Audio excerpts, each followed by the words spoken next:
Good morning बच्चों। बच्चों, आज हम कविता पढ़ेंगे। कविता का नाम है भूख। बच्चों, नाम से पता चल रहा है कि भूख इस सृष्टि पर रहने वाले जितने भी जीव जंतु पशु पक्षी मनुष्य हर एक को भूख लगती है और प्यास। और भूख जो है वो शरीर का क्या है, मुख्य हिस्सा है, मुख्य क्रिया है और स्वाभाविक है कि हर एक शरीर को भूख लगती है। बराबर। और भूख को मिटाने के लिए मनुष्य पशु पक्षी जीव जंतु यानी सृष्टि पर जितने भी जीव जंतु हैं हर एक क्या करते हैं, अपने भूख मिटाने के लिए तरह तरह के प्रयत्न और कोशिश करते हैं। बराबर। कि भूख में पेट में जब दावा न आने भूख लगता, कई बार कहते हैं पेट में चूहे कूद रहे हैं। बराबर। तो बहुत भूख लगना, तो भूख ऐसी चीज है कि मनुष्य को कई बार चोरी करने पर मजबूर कर देता है, वो अपनी भूख मिटाने के लिए। बराबर। तो भूख मिटाने के लिए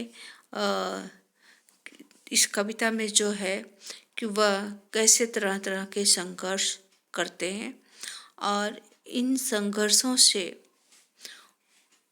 जो जीव जंतु, जो पशु पक्षी या मनुष्य जो है, और उन्हें हम देखते हैं कि कैसे वो अपनी हालात या मजबूरी में अपनी इच्छा को कैसे पूर्ण करते हैं। बराबर।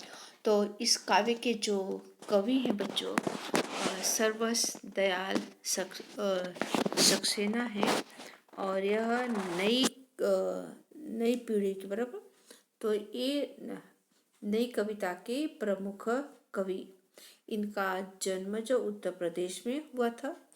आर्थिक अभाव यानी कमी, आर्थिक यानी पैसा। बराबर। कि जिंदगी में पैसे की बहुत कमी, अभाव से जूझते, यानी कि पैसे की कमी की वजह से परिस्थितियों का क्या बहुत उन्हें मुश्किलों का सामना करना पड़ा।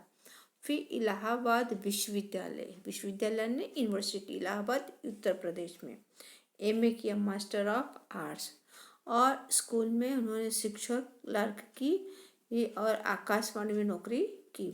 स्कूल में क्लर्क का काम किया और फिर आकाशवाणी में भी अपने कार्यक्रम प्रसारित करते रहे। बाद में दिनमान के उप संपादक भी रहे, उन्हें की अपनी रचनाओं उसमें भी देते प्रकाशित करते रहे।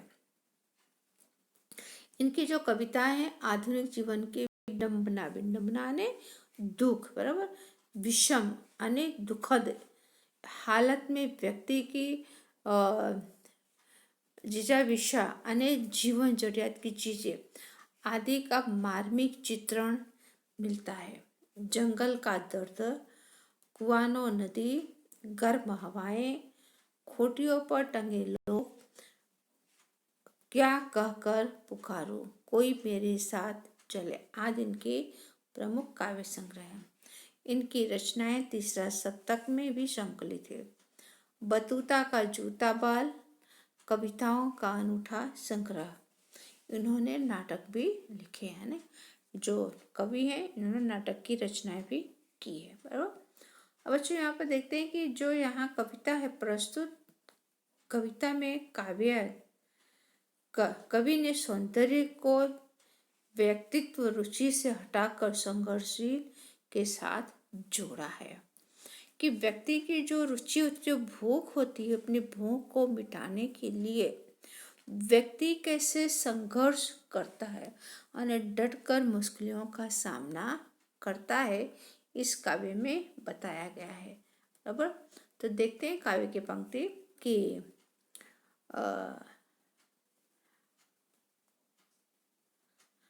जब भी भूख से लड़ने कोई खड़ा हो जाता है, सुंदर दिखने लगता है। तो इस पंक्ति में कवि का कहने का मतलब यह है कि भूख, अपनी भूख को मिटाने के लिए बराबर उस मिटाने के लिए व्यक्ति रास्ते पर चलता है, और जिस भूख को मिटाने के इस रास्ते पर चलता है, उस रास्ते पर अनेक मुश्किलें आती हैं। उस मुश्किलों का क्या वो डट करके सामना करता है। भूख से लड़ने कोई खड़ा हो जाता है, बराबर।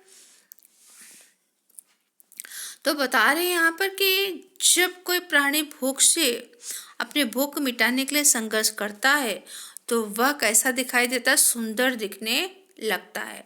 वह कैसा दिखता है? वह अति सुंदर दिखने लगता है। कहने का मतलब यह है कि बिना संघर्ष किए किसी भी समस्या का हल नहीं निकाला जा सकता है। इसलिए जो भी प्राणी है हर एक को क्या संघर्ष करना पड़ता है, और वह संघर्ष करते समय बहुत सुंदर दिखाई देता है।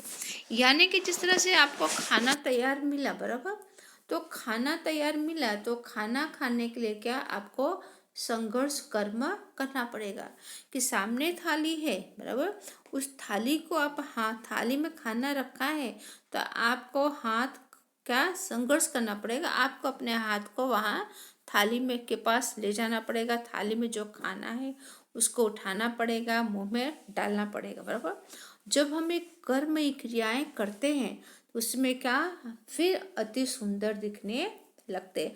अन्य भूख ऐसी लगी होती है, अपने भूख को मिटाने के लिए मनुष्य क्या करता है? संघर्ष करता है, बराबर। फिर उसके बाद है नेक्स्ट जो पंक्ति यहाँ पर दिया हुआ है कि उसके बाद जो पंक्ति यहाँ पर है कि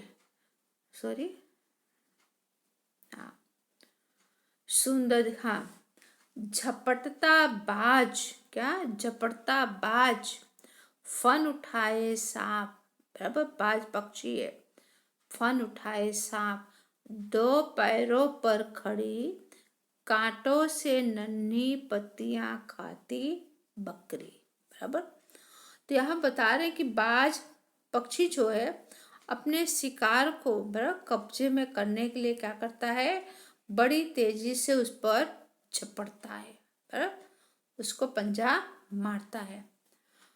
तो कई बार आप लोगों ने देखा होगा जंगल में शेर या बाघ को, बराबर, जब अपने शिकार को देखते हैं तो उसको पकड़ने के लिए क्या करते हैं? बहुत तेज रफ्तार में दौड़ते हैं और दूर रहते हैं, लेकिन उस पर पंजा मार देते हैं, उसको पकड़ने की कोशिश करते हैं, बराबर। फिर फन उठाए, बराबर, क्या है कि फन उठाए, कौन फन उठाया हुआ है? सांप, बराबर। तो सांप क्या कर रहा है? सांप फन उठाए हुए है। तो सांप भी क्या अपने शिकार को क्या वार करने के लिए वो फन उठाता है। तो सांप भी क्या अति सुंदर दिखने लगता है कि जिस तरह बाज, बराबर, अपने शिकार के लिए क्या करता है? चंगुल में पकड़ने के लिए उस पर वो झपटता है, बराबर, उस पर झपटता है तो सुंदर दिखने लगता है। उसी तरह दो पैरों पर खड़ी, बराबर, दो पैरों पर कौन खड़ी है? बकरी, बराबर, कांटों से नन्ही पत्तियां खाती बकरी। और जो बकरी है दो पैरों पर खड़ी है और कांटों के बीच में क्या है? नन्ही नन्ही मुलायम कोमल पत्तियां खाने के लिए भी वो संघर्ष कर रही हैं। यानी आप देखेंगे कांटे जो हैं उनके शरीर को कांटे चुभ रहे हैं, लेकिन उसमें से भी क्या अपना बचाव करते हुए वो पत्तियों को खा रही हैं। यानी वो मतलब कि कितने सुंदर दिख रही हैं पत्तियों को खाते हुए, बराबर। उसके बाद फिर आता है नेक्स्ट, उसके बाद फिर है यहाँ पर कि दबे पांव, बराबर, दबे पांव झाड़ियों में चलता चीता, बराबर। चीता क्या है कि हिंसक जंगली पशु है, बराबर। डाल पर उल्टा लटक फल कुतरता तोता, बराबर, कि पेड़ पर बैठा हुआ जो तोता है ये उल्टा लटक गया है और जो फल है उसे क्या कर रहा है? वो कुतर कुतर कर खा रहा, अपनी भूख मिटा रहा है। या इन सब की जगह आदमी होता, बराबर। कवि कह रहे हैं कि अगर इनकी जगह आदमी होता तो बराबर। फिर जब भी भूख से लड़ने कोई खड़ा हो जाता है, क्या, जब भी भूख से लड़ने कोई खड़ा हो जाता है तो सुंदर दिखने लगता है। कैसा दिखने लगता है? वो सुंदर दिखने लगता है, बराबर। तो कवि कह रहे हैं कि जब भूख लगती है तो भूख से, अपनी भूख मिटाने के लिए मनुष्य क्या करता है? वो लड़ता है, बराबर। तब उसमें वो क्या करता है? वो बहुत सुंदर दिखने लगता है। यानी इसका मतलब ये हुआ यहाँ पर, इसका भावार्थ कि कवि कहते हैं कि अपनी भूख मिटाने के लिए जो शिकारी होता है, क्या, वो खूंखार चीता, बराबर, दबे पाँव माने कि ऐसे पाँव उसके पैरों से आहट आती नहीं, अन्य चुपके चुपके झाड़ियों में क्या, एक एक कदम वह बड़े धीरे धीरे से रखता हुआ वो चलता है, यानी कि जरा भी किसी को आहट आने पाए नहीं। और इस रूप से वह क्या, अति सुंदर दिखाई देता है, बराबर।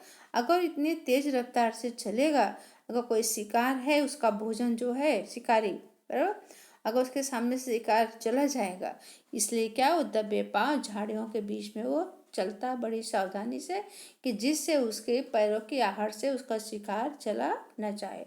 और इन सभी रूप से क्या, वह क्या, चीता बड़ा सुंदर दिखाई देता है।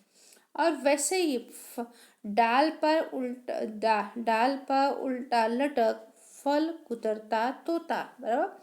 ये तोता वैसे तो डाल के अपने पंजों पर पकड़ कर डाल पर तोता बैठता, कैसे बैठता? अपने पैर के पंजों से पकड़ लेता है, वो बैठ जाता है। लेकिन जब उसे भूख लगती तो अपने भूख को मिटाने के लिए क्या करता है? वह किसी फल को कुतरने लगता है। तो वह जिस डाल को अपने पंजों से वह पकड़कर उल्टा लटकने का खतरा मोल लेता है, बराबर। तब उसका भूख मिटाने के लिए किया गया संघर्ष बहुत सुंदर दिखाई देता है। यानी कि जिस पेड़ पर बैठा, उस पेड़ पर फल है, पेड़ पर बैठा, दोनों पैर के पंजों से क्या, डाल को पकड़ के रखा है। लेकिन जब अपने भूख मिटाना होता है तो क्या करता है? वो उल्टा उस डाल पर वो लटक जाता है और फल को कुतर कुतर करके वो खाता है, बराबर। उसके बाद यहाँ पर है, या इन सब की जगह आदमी होता, जब भी भूख से लड़ने कोई खड़ा हो जाता है तो सुंदर दिखता है। यानी कि इन सब की जगह अगर अपनी भूख से लड़ने के लिए जब कोई आदमी संघर्ष करता है तो क्या, अलग अलग रूप से वो दिखाई देता है। यानी जब भी कोई आदमी भूख से संघर्ष करने में अपनी जी जान लगा देता है, बराबर। तो भूख ऐसी चीज है कि वो पीछे फिर हटता नहीं है। कई बार आदमी भूख के लिए क्या, चोरी भी कर लेता है, बराबर, छिपा करके भी वो खा लेता है। भूख इतनी तेज लगी है, किसी के हिस्से का खाना रखा हुआ है, कुछ भी रखा हुआ है, वो उठा करके वो खा लेता, बराबर। तो यहाँ पर कवि का कहने का तात्पर्य यही है कि भूख को मिटाने के लिए हर एक, मतलब कि जो प्राणी है वो तरह तरह के क्या करते हैं, प्रयास कोशिश करते रहते, बराबर। तो बच्चों, यहाँ पर एक काव्य की चर्चा समाप्त हुई, बराबर। और आने वाले समय में इस काव्य के प्रश्नों की चर्चा करेंगे। धन्यवाद। और आप शब्दार्थ लिख डालेंगे PDF में से।